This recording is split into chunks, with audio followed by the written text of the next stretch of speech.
캐나다가 F-35 88대 도입 계획을 다시 들여다보고 있는 지금 한국은 KF-21의 가격표만 들고 기다려야 할까요? 아니면 캐나다가 외면하기 어려운 새로운 항공산업협력의 설계도를 먼저 내밀어야 할까요? 2016년 7월 6일 캐나다는 차기 잠수함 사업의 우선 협상 대상, 정확히는 선호 공급자로 독일의 티센크루프 마린 시스템스, 즉 TKMS를 선택했습니다. 하나오션은 예비 공급자로 남았습니다. 이것은 최종 계약 체결과는 다릅니다.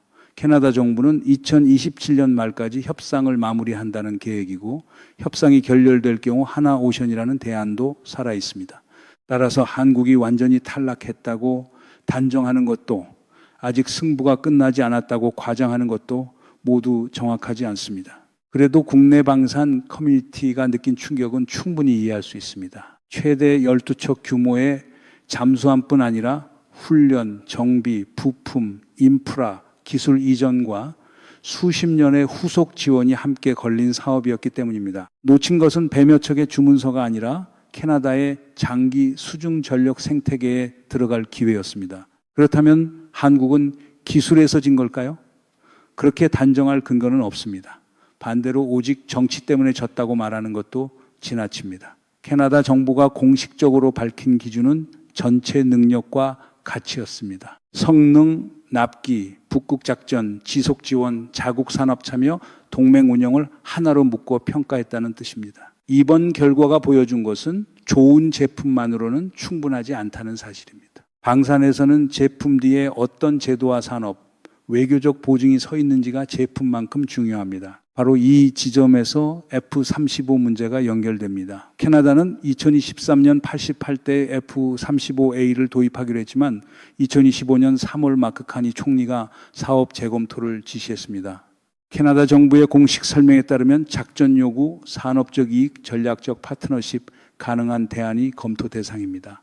다만 재검토가 곧 취소를 뜻하지는 않습니다. 캐나다는 최소 16대의 도입 약속을 계속 이행하고 있고 첫 항공기는 2016년 말 미국 애리조나의 루크 공군기지에 인도돼 조종사 훈련에 사용될 예정입니다. 캐나다 본토 도착은 2028년으로 계획되어 있습니다. 여기서 숫자를 정확히 봐야 합니다. 기존 원고처럼 16대가 확정됐고 추가 14대의 부품값을 냈으니 정확히 58대가 남았다고 계산하면 안 됩니다. 공식적으로 확인되는 것은 캐나다가 초기 16대에 대한 약속을 유지하고 있다는 점입니다. 2025년 3월 기준으로는 첫 4대 생산과 추가 8대의 장기 선행 조달 품목에 자금이 투입됐다는 감사 자료도 있습니다. 그러나 이 숫자를 단순히 더해 나머지 물량의 법적 상태를 확정할 수는 없습니다. 핵심은 88대 전체 계획을 재검토하면서도 초기 도입 일정은 계속 진행되고 있다는 겁니다. 비용 문제도 같은 방식으로 봐야 합니다. 처음 발표된 획득 예산은 190억 캐나다 달러 수준이었지만 캐나다 감사원은 사업 예상 지출이 277억 캐나다 달러로 늘어났다고 지적했습니다. 단순한 기체 가격만 오른 것이 아니라 환율, 물가, 시설, 장비, 초기, 군수 지원과 사업 범위가 함께 반영된 결과입니다. 그러니 190억짜리 전투기가 갑자기 277억이 됐다고만 말하면 설명이 부족합니다. 그렇다고 비용 증가를 가볍게 볼 수도 없습니다. 구매자가 계산서를 다시 펼쳤는데 앞자리부터 달라졌다면 재검토는 당연한 반응입니다. 캐나다가 시간을 쓰는 이유는 두 가지일 수 있습니다. 정말로 조달 구성을 바꾸려는 것일 수도 있고 미국으로부터 더 나은 가격과 산업적 조건을 끌어내기 위한 협상일 수도 있습니다. 현재 공개 자료만으로 어느 쪽이라고 단정할 수는 없어요. 다만 불확실성을 오래 유지할수록 미국은 캐나다의 산업 참여와 운용 조건을 더 진지하게 다룰 수밖에 없습니다. 카드를 친 쪽이 반드시 이기는 것은 아니지만 너무 일찍 내려놓으면 협상은 그 순간 끝납니다. 이제 대안 기종을 보겠습니다. 언론과 전문가 분석에서는 스웨덴의 그리펜, 프랑스의 라팔, 영국, 일본, 이탈리아가 개발하는 글로벌 전투항공 프로그램, 즉 GCAP, 그리고 한국의 KF-21이 거론됩니다. 하지만 여기서 가장 중요한 선을 그어야 합니다. 캐나다 정부가 KF-21을 공식 후보로 발표했다는 근거는 없습니다. KF21은 현재 공식 경쟁 기종이라기보다 캐나다의 고민을 분석하는 과정에서 등장한 잠재적 선택지입니다. 그리펜은 단발 전투기로 분산 운용과 비교적 간결한 군수 체계를 장점으로 내세울 수 있습니다. 그러나 캐나다는 국토가 넓고 북극 접근 임무가 중요합니다. 작전 반경 탑재량, 혹한 환경에서의 지속 운용을 어떻게 충족할지가 핵심입니다. 가격 역시 예전 이미지처럼 무조건 저렴하다고 보기 어렵다는 평가가 나옵니다. 차체는 작아 보이는데 옵션을 붙일수록 계산서가 자라는 장면은 자동차 매장에서만 벌어지는 일이 아니에요. 라팔은 실전 경험과 독자적인 무장 체계가 강점입니다. 다만 캐나다 전투기는 혼자 하늘을 나는 기체가 아닙니다. 북미 항공우주방위사령부, 즉 노라대 경보, 지휘 통제, 통신, 식별 체계와 연결돼야 합니다. 라팔이 기술적으로 불가능하다는 뜻이 아니라 북미 방공망에 통합하는 비용과 인증 보안 절차가 커질 수 있다는 뜻입니다. 전투기의 성능이 아무리 좋아도 동맹 네트워크에 들어가는 문이 좁으면 정치적 비용이 올라갑니다. GCAP는 미래형 전투기라는 상징성이 있습니다. 그러나 아직 개발 중인 체계이고 실전 배치 시점은 2030년대 중반 이후를 바라봅니다. 캐나다의 CF-18은 2032년까지 퇴역해야 합니다. 현재 전력 공백을 막아야 하는 나라가 미래 프로그램만 믿고 기다리기는 어렵습니다. 지금 단계의 GCAP는 캐나다 영공보다 발표 자료에서 더 오래 비행하고 있다는 농담이 나올 만하지만 미래 사업과 당장의 전력 교체를 같은 저울에 올리면 안 됩니다. KF-21은 이미 비행 시험을 거쳐 양산 단계로 들어갔다는 점에서 GCAP보다 현실적인 카드입니다. 한미연합작전과 서방 무장 운용을 고려해 개발됐다는 점도 장점이 될 수 있습니다. 그러나 여기서도 과장은 금물입니다.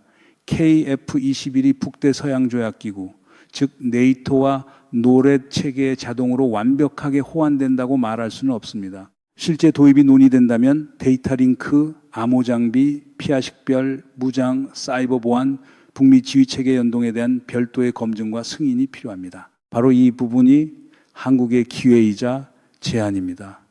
KF-21은 미국 체계와 완전히 단절된 전투기도 아니고 모든 핵심 기술을 한국이 독자 통제하는 전투기도 아닙니다. 엔진과 일부 장비, 무장 통합에서는 미국의 수출 통제와 협력이 중요합니다. 따라서 캐나다에 미국으로부터 완전히 자유로운 전투기를 제공하겠다고 약속하면 현실과 충돌합니다. 한국이 제안할 수 있는 것은 단절이 아니라 의존의 분산입니다. 미국과의 상호 운용성을 유지하면서 캐나다가 생산, 정비, 개량 과정에 더 깊이 참여하도록 만드는 구조입니다.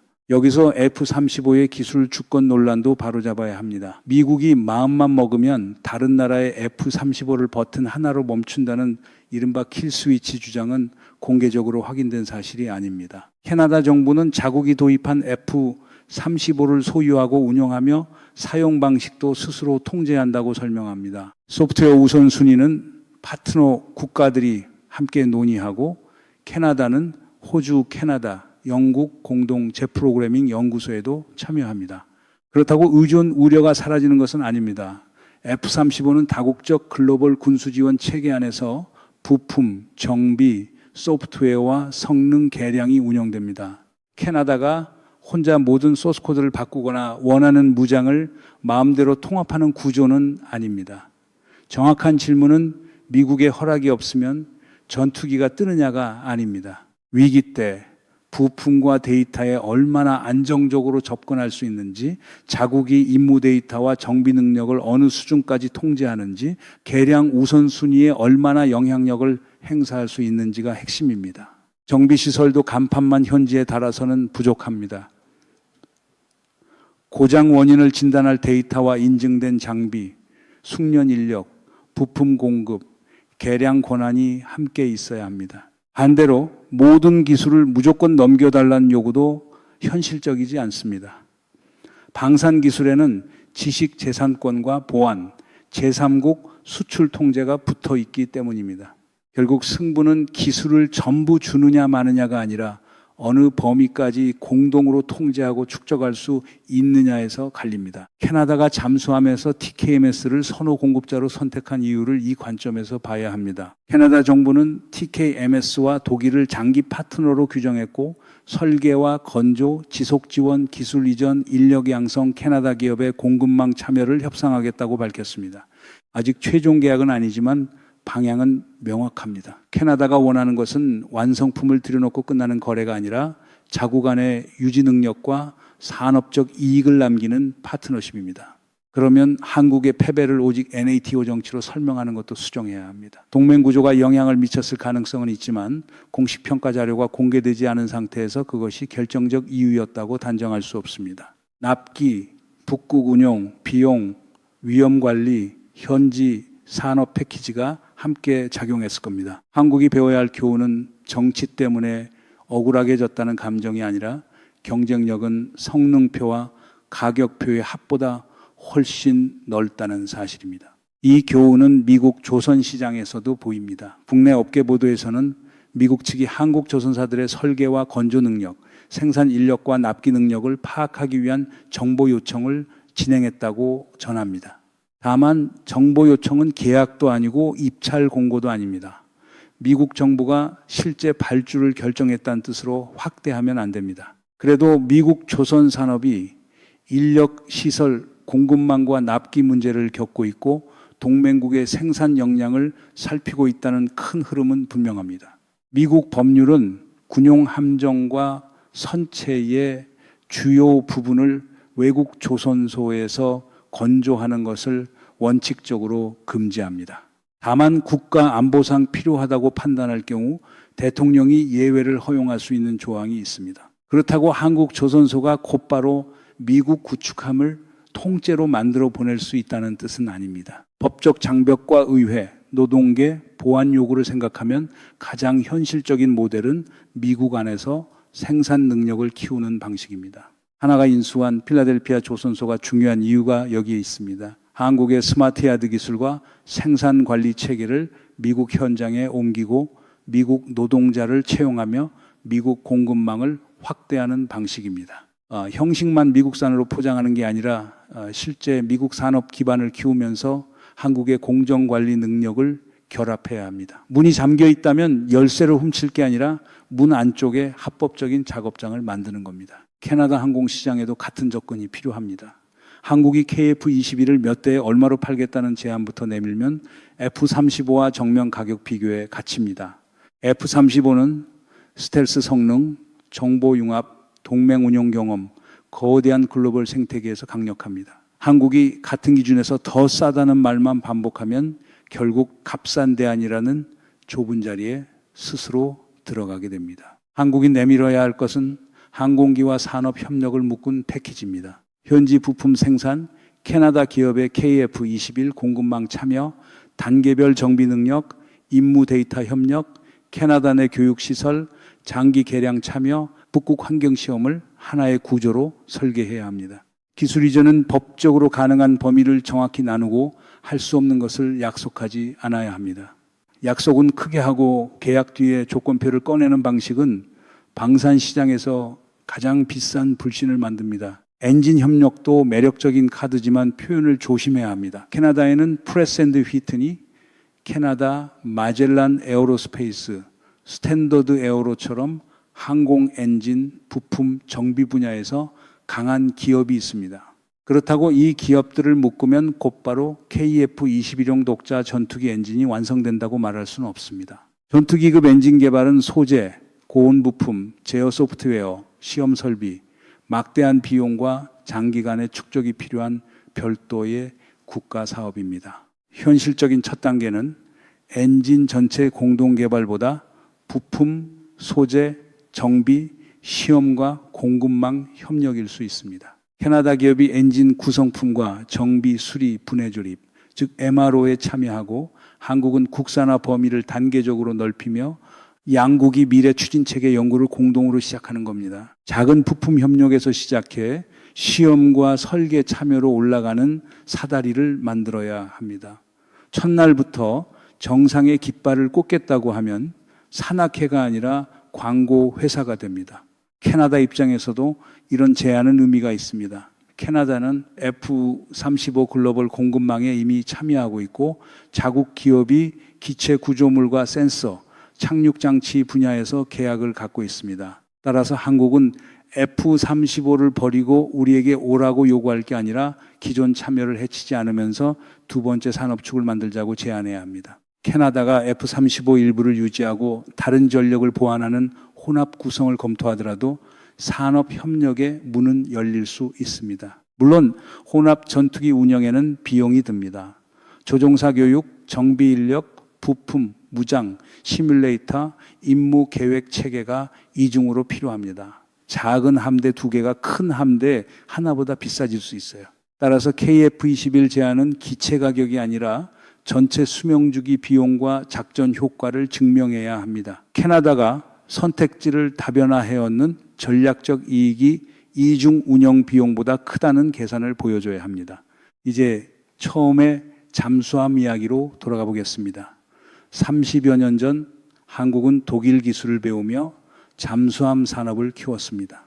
2026년에는 하나오션이 그 독일 업체와 캐나다 사업의 마지막 경쟁까지 갖고 최종 계약이 무산될 경우 투입될 예비 공급자로 남았습니다. 이것은 패배이지만 동시에 한국 잠수함 산업이 세계 최상위 경쟁의 문턱에 도달했다는 증거이기도 합니다. 다만 스승과 제자의 감동적인 서사만으로 다음 계약을 따낼 수는 없습니다. 캐나다가 공식적으로 강조한 것은 캐나다 내 일자리, 기술 이전, 지식재산권, 공급망과 수십 년의 지속 지원입니다. 다음 경쟁에서는 우리가 더 좋은 제품을 만들었다는 자부심을 넘어 상대국이 왜 한국과 함께 해야 하는지를 제도와 숫자로 증명해야 합니다. 자부심은 출발점이지 계약서의 마지막 페이지가 아닙니다. 캐나다의 국가 전략을 계란을 여러 바구니에 나누는 방식으로 볼 수 있습니다. 잠수함은 독일과의 협상으로 기울었고 전투기는 여전히 미국 중심 계획을 재검토하고 있습니다. 하지만 캐나다가 무조건 미국을 떠나 유럽과 아시아로 이동한다고 해석하면 안 됩니다.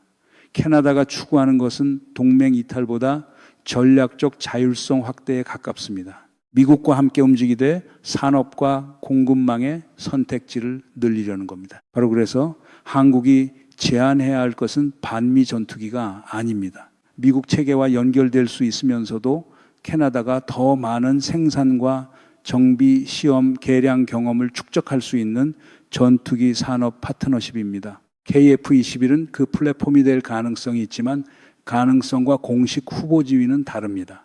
한국 정부와 기업이 구체적인 산업 패키지를 만들어 캐나다에 설명하지 않는다면 가능성은 기사 제목 속에서만 날아다니다 끝납니다. 또 하나 중요한 점이 있습니다. 캐나다가 F-35 검토를 오래 끈다고 해서 KF-21에 자동으로 시간이 생기는 것은 아닙니다. 캐나다의 CF-18 퇴역 시기에는 계속 움직입니다. F-35 첫 기체 생산과 훈련 일정도 진행 중입니다. 한국이 제안서를 만든다면 북극 작전 요구, 인도 가능 시점, 조종사 전환, 무장 통합, 노랏 인증, 수명주기 비용을 실제 일정표로 제시해야 합니다. 좋은 아이디어도 납기표가 없으면 국방 조달에서는 상상화에 머뭅니다. 한국이 먼저 해야 할 일은 확인되지 않은 관심서를 반복하는 것이 아닙니다. 캐나다 정부와 공군이 요구하는 임무를 분석하고 어떤 영역은 즉시 제공할 수 있고 어떤 영역은 개발이 필요한지 구분해야 합니다. 미국 수출 통제가 걸리는 기술, 캐나다가 독자적으로 확보할 수 있는 기술, 공동 연구가 가능한 기술을 투명하게 나눠야 합니다. 정확한 제한을 먼저 밝히는 제안이 과장된 만능 제안보다 오래 갑니다. 정부 간 협력도 필요합니다. 전투기 수출은 기업 영업만으로 끝나지 않습니다. 훈련, 보안, 정보, 공유, 무장, 승인, 금융, 현지 투자와 외교적 보증이 붙습니다. 캐나다가 TKMS를 선택하면서 국가 간 장기 파트너십을 강조한 것처럼 한국도 KF-21을 단순한 한국 항공우주산업의 상품이 아니라 양국 항공산업과 안보협력의 공동사업으로 제시해야 합니다. 그 과정에서 캐나다의 강점을 존중해야 합니다. 캐나다는 빈 공장을 채워달라고 기다리는 나라가 아닙니다. 항공, 우주 부품, 엔진, MRO, 훈련과 시뮬레이션 분야에 이미 경쟁력 있는 기업이 있습니다. 한국이 모든 것을 가져가고 조립 일자리만 나눠주겠다는 방식으로 접근하면 잠수함 사업에서 배운 교훈을 또 있는 셈입니다. 공동 설계와 공급망 참여, 수출 기회까지 논의해야 진짜 파트너십이 됩니다. 미국 조선협력과 캐나다 항공협력은 결국 같은 원리를 보여줍니다. 한국이 완성품을 해외에 보내는 수출국에만 머물면 현지법과 정치의 벽에 막힙니다. 반대로 생산 시스템과 인력 양성, 공급망을 현지에 심으면 한국 기업의 역할은 더 깊어집니다. 물건을 파는 데서 체계를 함께 만드는 단계로 올라가야 합니다. 그래서 이번 캐나다 잠수함 결과를 기술 패배로만 기록할 필요도 없고 정치적 음모로 포장할 이유도 없습니다. 하나오션은 강한 제안을 냈지만 캐나다는 TKMS를 선호 공급자로 선택했습니다. 한국은 예비 공급자로 남았고 최종 계약은 아직 협상 중입니다. 이 정확한 현실에서 출발해야 다음 전략도 정확해집니다. F-35 역시 취소됐다고 말할 단계가 아닙니다. 캐나다는 초기 16대 약속과 인도 준비를 계속하면서 88대 계획이 여전히 최선인지 검토하고 있습니다. F-35의 강점을 인정하지 않고 종속이라는 단어만 반복하면 분석이 아니라 선전이 됩니다. 반대로 비용 증가와 산업 자율성에 대한 캐나다의 고민을 무시하면 중요한 시장 변화를 놓칩니다. KF-21의 기회는 바로 그 중간에 있습니다. F-35보다 무조건 우수하다는 주장이 아니라 캐나다가 원하는 임무를 충족하면서 더 넓은 산업 참여와 개량 경험을 제공할 수 있느냐의 경쟁입니다. 한국이 제시해야 할 핵심 문장은 우리 전투기를 사달라는 요청이 아닙니다. 캐나다가 앞으로 수십 년 동안 스스로 유지하고 함께 발전시킬 수 있는 항공산업의 두 번째 축을 같이 만들자는 제안입니다. 수비만 해서는 이길 수 없습니다.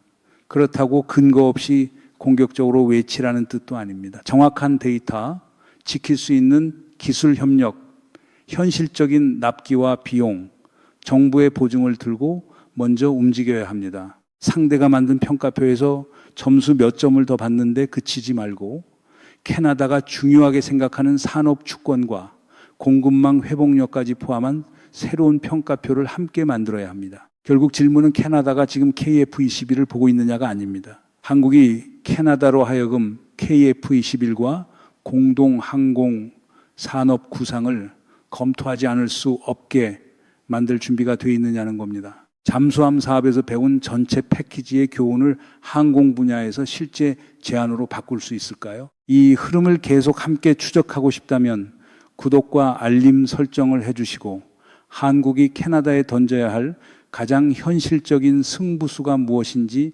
댓글로 의견을 남겨주세요.